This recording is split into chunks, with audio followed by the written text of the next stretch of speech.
Paxten Aaronson to the Colorado Rapids because, Chuck, I did not see this coming. That was not on my bingo card. Okay, and him leaving Eintracht Frankfurt. He spent 2 years on loan. He went to Vitesse in the Eredivisie, then last year with Utrecht. He had 9 goals and 6 assists last season, which warranted a deserved opportunity to play with the USMNT national team and get a look with Mauricio Pochettino. But now he's heading to the Colorado Rapids, who they themselves traded. I don't say traded. I guess they didn't. They sold Georgi Mihailovic to Toronto FC over the last couple of weeks. So we're looking for some type of midfield. 2 different types of midfielders there, Mihailovic and Paxten Aaronson. But I guess I'm kind of scratching my head. I guess why? Like maybe the situation at Eintracht wasn't looking promising again, and he just wanted to get home. I have some questions. How about the Rapids? Where are you? That's good for the Rapids, making moves. Yeah, but the Rapids have gotten so many moves wrong. That's what I look at. I go, I mean, think about the move when they went for Kevin Cabral, right? From the Galaxy. It's they went for Josh Atencio to think, okay, we're gonna, I don't think that move necessarily worked out the way Atencio thought it would, leaving Seattle Sounders. They went and get Ted Ku DiPietro from DC United. Eunice Namli, remember that big, and Gashi. Georgi Mihailovic, again, they went out and spent big for him, and he was performing in terms of stats. But when you're saying, hey, what's it look like on the defensive side, right, in transition, that's the biggest part of his game, I think, where you watch the game and when the ball's at his feet, okay, he can create. But when you're talking about winning the ball back or having some sort of defensive presence, sometimes it's almost as if you're playing down a man. And so with that type of price tag, you hope that you're getting the expectation of two-way player and someone who's going to obviously contribute on the attacking side, but also the defensive side. So I think when we're talking about the national team, why isn't Georgi Mihailovic ever really brought up in those conversations? Yeah. So, and he did the similar thing, right? He went to Alkmaar. And he tried to go down the European route, and he started with the Eredivisie, and it didn't work out, right? So he came back, and so when I see Paxten Aaronson, a part of me is disappointed because I thought he was in a good position because he had taken a really successful loan year, comes back to Frankfurt, scores in a cup game, right? So he's still part of it. But then he and I can't fault him. You come back because you get a massive contract. I think the initiative to come into a Colorado Rapids side that needs a playmaker, and now all of a sudden the expectations are for you to thrive and play, the playing time, the hope, the expectations. So you want that as a player. You want to feel important. You want to play first team minutes. You don't want to continue to bounce around on loan. It's a grind. It takes a certain type of mentality to have to deal with the grind in Europe as an American, as a foreigner in Europe, trying to figure out what is my place. Where do I have to keep taking loans to different countries, finding a new teammates and a new coach and a new system every year until I finally get my chance at Frankfurt or till a team says, I want this guy. I'll pay for him because I want him in my team. It's a tough journey. It's not for everybody. And so I don't fault him for taking the bag and being, trusted to come and change the fortunes of Colorado Rapids. On top of that, Pochettino says, hey, if you're playing well, I'll bring you in. I don't care if you're playing in MLS. I don't care if you're playing in Liga MX. I don't care if you're playing in the championship. And so I think that you look at Turner and his move coming back to MLS. It makes sense. Why not go to a place where you're going to play? You're going to get paid, and you're still going to be in the picture if you do well.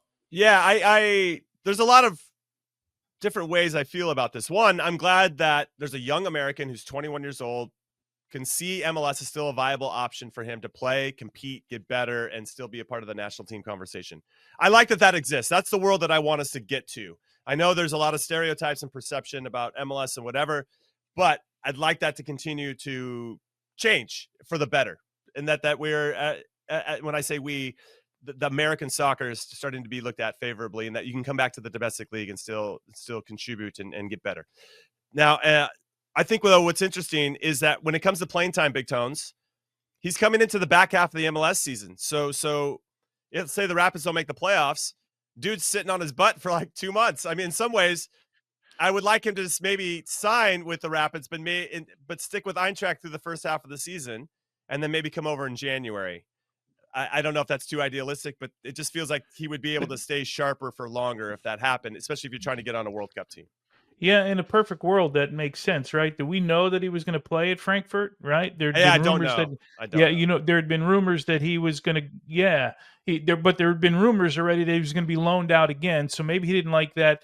This helps make the George Mihailovic move a little bit smarter, and not smarter, it makes more sense. Because I couldn't understand why they got rid of Georgi Mihailovic. When I watched that team, he was the catalyst in that team.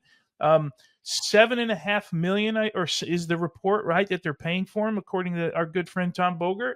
Like, that's a lot of money to pay for a player, and then send him out on loan with the fear that he's going to get hurt someplace else in the window, right? And I don't know, man. This seems, again, I tell you all the time, Charlie, you just said it too. Like, if you're going to go get your money, go get your money. But from a sporting development standpoint, this one doesn't make sense to me, mainly because of his age and the trajectory that we thought he was on.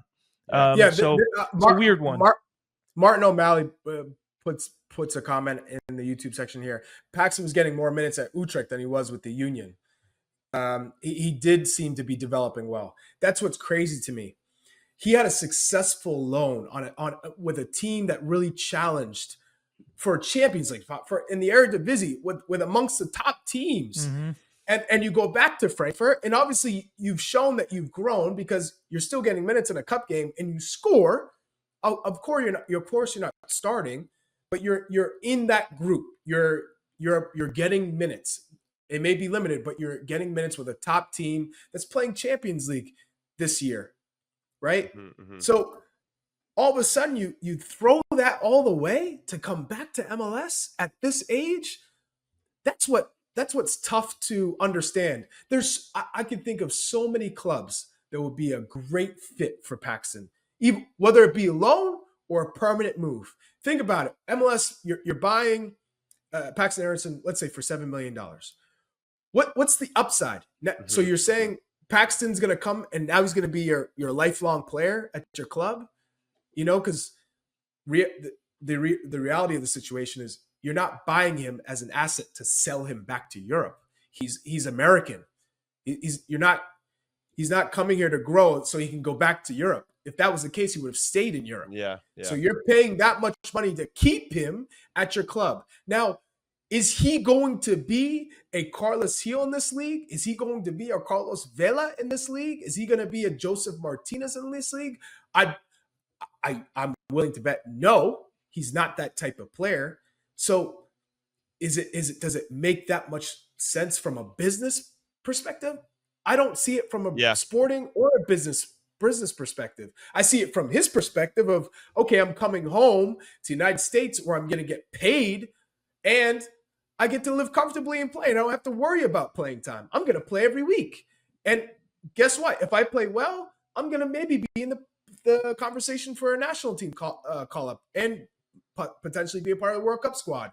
But in terms of his potential, I'm a little disappointed because I think he was on the right trajectory. He was doing everything that he needed to do. Oh, look at you. He got to the end of the video. Thanks for watching. We appreciate it. So if you want more average to good content, then you know where to go find it. Go peruse our channel, then hit like, then hit subscribe, and of course, turn on your notifications so that you never miss a show. We'll see you next time.